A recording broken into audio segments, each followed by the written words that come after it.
What? Alright, looking at a Ruger LC9 and a Diamondback DB9. Showed us a little bit of differences and a few comments on these two. Both of them seem to have really good triggers. Both of them will shoot about the same size groups. The biggest difference obviously is the size and the weight. DB9s come in at about 12 ounces. The Ruger LC9 will come in at about 17 ounces. There's a little bit of difference in the overall size of them, in particular the length of the grip. If you prefer a shorter grip, I think they make flush plates for the LC9. If you use the flush mount plate, it would keep the LC9 at the same overall length as a DB9. As far as the feel of them, it's just a matter of preference. The DB9, some say it's Glock-ish. It does not have the same rake on the grip as a Glock would have. It does have the same Glock takedown assembly to distribute to and remove the slide. You know, like I said, there's little minor differences between it and a Glock. As far as reliability is concerned, the DB9 is falling a little bit short. This is a YB serial number. It is the second version of the DB9. They had serious trigger issues on the early YA 9000 and lower serial numbers. The later model YBs seem to be holding up considerably better. We've had one or two that's reported some failures out of many hundreds that's been sold.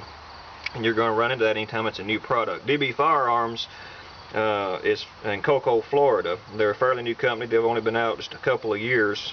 Most commonly known for their DB 380 auto.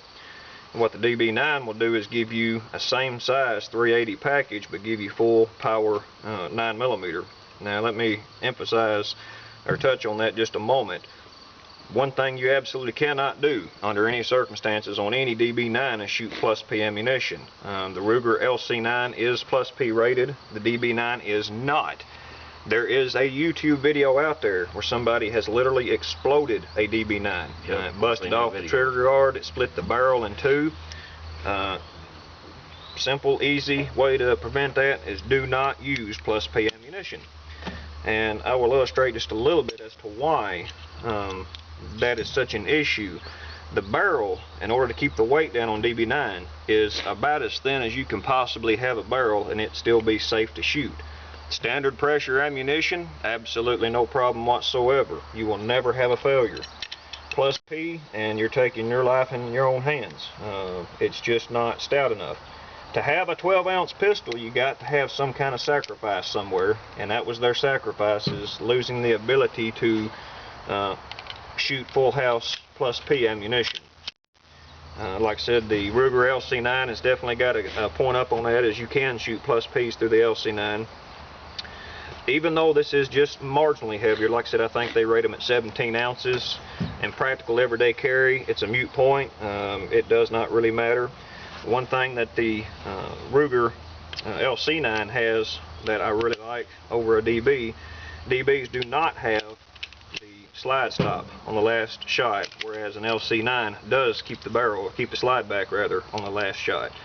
The LC9 has a loaded chamber indicator. The DB9 does not. However, there is a little edge where you can see the rim, but there's nothing tactile there that you can feel like you can on an LC9.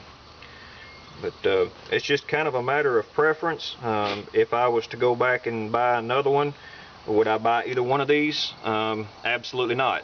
I would buy a Carr CM9 or a Smith & Wesson M&P Shield just because of preference. But the LC9 has got Ruger's reliability built into it. They are absolute guaranteed to fire every single time, and Ruger hadn't been around for this many years building junk.